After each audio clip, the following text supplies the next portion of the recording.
Assalamu alaikum.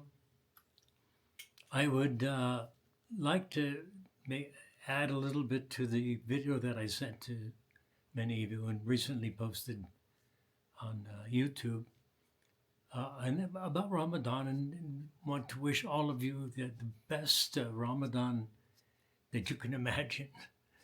Inshallah. I mean, what a great and wonderful, beautiful event and period of such deep wisdom that Allah has and bestows upon us to discover. Years ago, I wrote a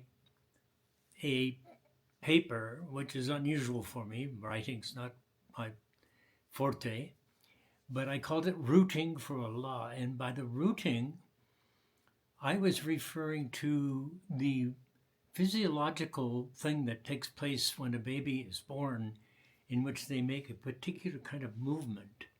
First of all, they make a movement towards the breast, but that particular kind of movement is called rooting. But in any case, the point I was making was that when we're born, we suddenly are not dependent upon our mothers in her womb, our mother, the oxygen and nutrients that come from the umbilical cord, but we come into this world. And so the first task that we want to be able to do in this one is breathe. And breathing and how we breathe is such an important aspect of our being so much. There's a saying, a historical saying, not hadith, in which the Prophet Musa, alayhi salam, he said, what is your greatest hidden secret? Allah said, breath. So, when babies are born, it's been a tradition to slap them and to get them to breathe. But that's our first task in coming into this world. And the second task we want to do is find the breast. And all mammals know where the breast is. We don't have to be told, we don't have to be directed. And so this rooting is that particular movement from the birth canal towards the breast until we find it. So it's a struggle. And that process, at the beginning of the whole story of our lives, can become something that's foundationally important, and sometimes foundationally more important than we realize, because when we seek the first to breathe, a great accomplishment of a goal, and then to find the breast, and to find the nourishment in this world that we need. And that nourishment in this world that we need, we could use as a metaphor for all things that we seek. And what happens then, we set up this pattern of wanting the breast. We'll cry and we'll be uncomfortable until we get it. And we get it and we're okay. And that construct, I need something, I want something, I'm looking for something, I get that something, and now I'm okay. Jalaluddin Rumi, radiallahu anhu, he said, the world itself is at breast.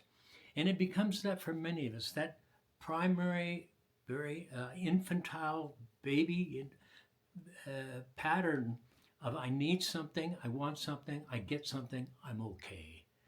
Wanting, desiring, seeking, getting, and okay.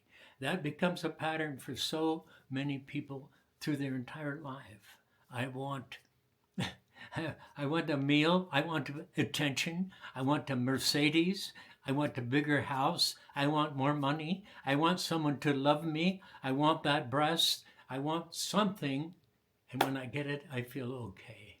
And to pass through that infantile pattern of wanting, needing, getting, and feeling okay, one of the great teachings that Allah has given us in Ramadan is we don't need that.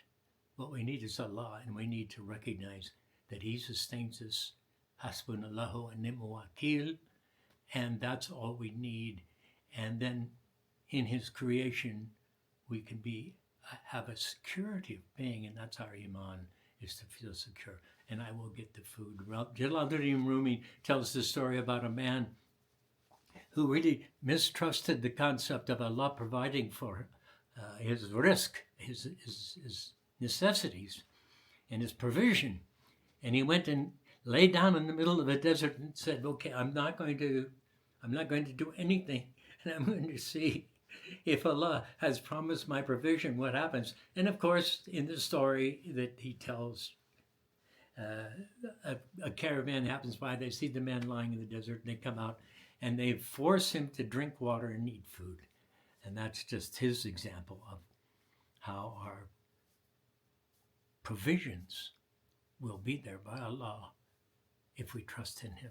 And that's been a big point of teaching, contention, and discussion amongst the people of Tasawwuf and amongst the Muslims for decades, centuries.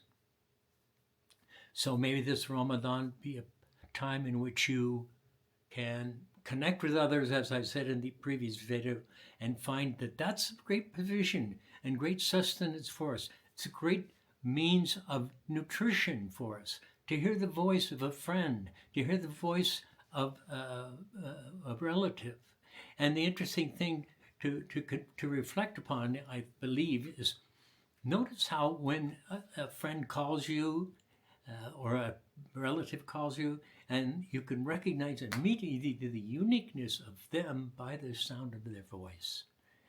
And I will just add to that sound of their voice, whatever they're speaking of, in fact, many people recognize the very presence, without even the voice, will provide you with something that is very valuable in terms of not only medicine, healing, but sustenance to sustain that well-being, inshallah.